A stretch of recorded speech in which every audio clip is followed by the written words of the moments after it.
안녕하세요. 전파각사입니다. 오늘은 인류의 전쟁사에서 빼놓을 수 없는 폭탄에 관해 이야기하려고 해요. 전쟁에서 폭탄을 떠올릴 때 가장 무서운 폭탄은 무엇일까요? 대부분의 사람들은 아마도 원자폭탄을 떠올릴 것입니다. 하지만 원폭보다 더욱 무시무시한 힘을 지닌 존재가 있다면 믿으시겠습니까? 그런데 그런 폭탄이 있다고 합니다.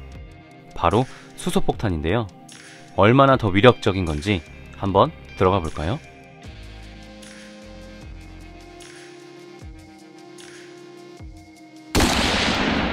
수소폭탄을 개발하기 위한 이론적 토대를 마련한 사람은 바로 독일계 미국 물리학자 한스 알브헤르트 베테입니다.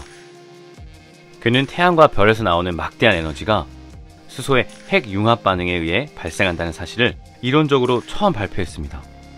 1938년 이 물리학자가 발표한 수소의 핵융합 이론은 다음과 같습니다.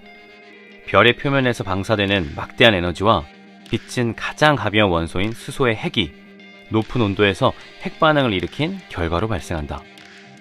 대부분의 별은 약 75%의 수소와 25%의 헬륨, 그리고 2%의 기타 물질로 이루어진 둥그런 가스 덩어리다.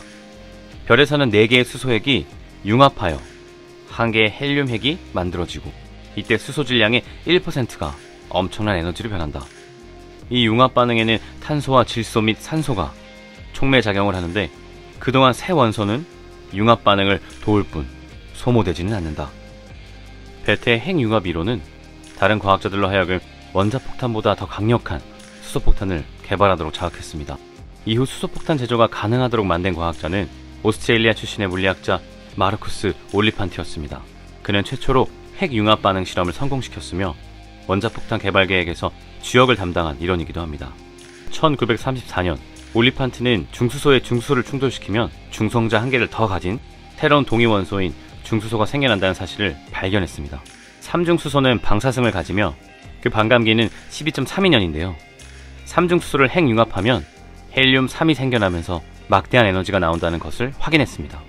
최초의 원자폭탄이 투하되고 1년 후부터 미국은 남태평양의 비키니 산호선 부근에서 수차례 핵무기 실험을 계속했습니다. 그리고 1949년 8월에 러시아도 핵폭탄을 비밀리 개발하여 첫 실험에 성공하게 됩니다. 이 실험은 미국에 엄청난 충격을 선사합니다. 핵무기는 미국의 전유물이 아니었던 것이죠. 이때부터 세계 강대국들 간의 치열한 핵무기 개발 경쟁이 시작됩니다. 에드워드 텔러와 울람을 비롯한 미국의 일부 물리학자들은 자신들에게 위협적인 존재인 러시아에 대비하기 위해 수소폭탄을 먼저 개발해야 한다고 주장했습니다. 이로 인해 1950년 1월 트루먼 대통령은 수소폭탄 개발과 원자폭탄의 개량을 지시하게 되죠.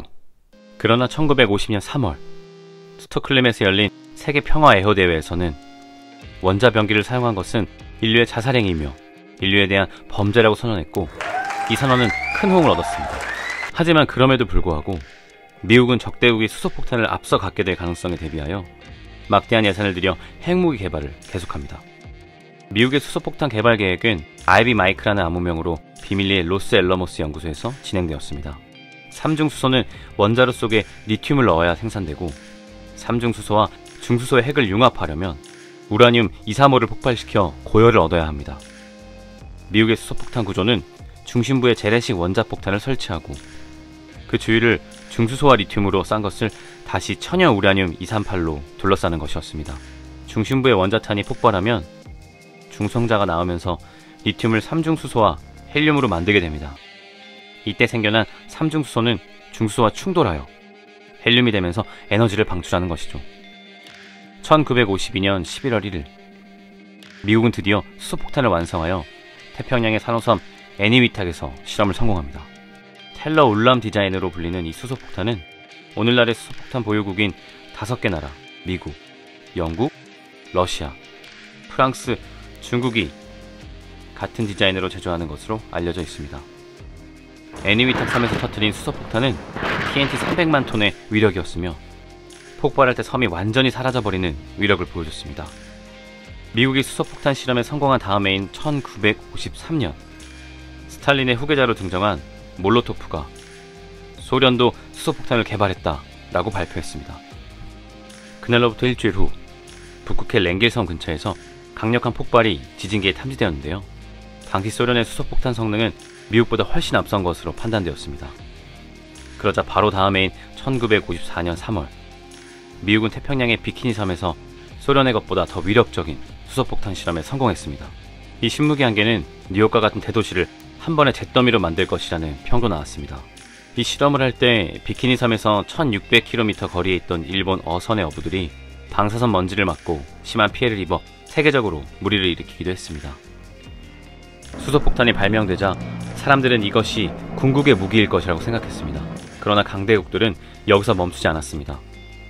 핵탄두의 수를 늘리고 그것을 보다 멀리 운반하는 미사일을 개발하는 한편 더욱 무서운 코발트탄, 3F탄, 중성자탄 등의 핵무기를 계속해서 경쟁적으로 개발하고 있죠. 더 이상의 전쟁은 NO! 때로는 과학발전이 도리어 인류에게 위협이 되기도 한다는 생각이 드네요.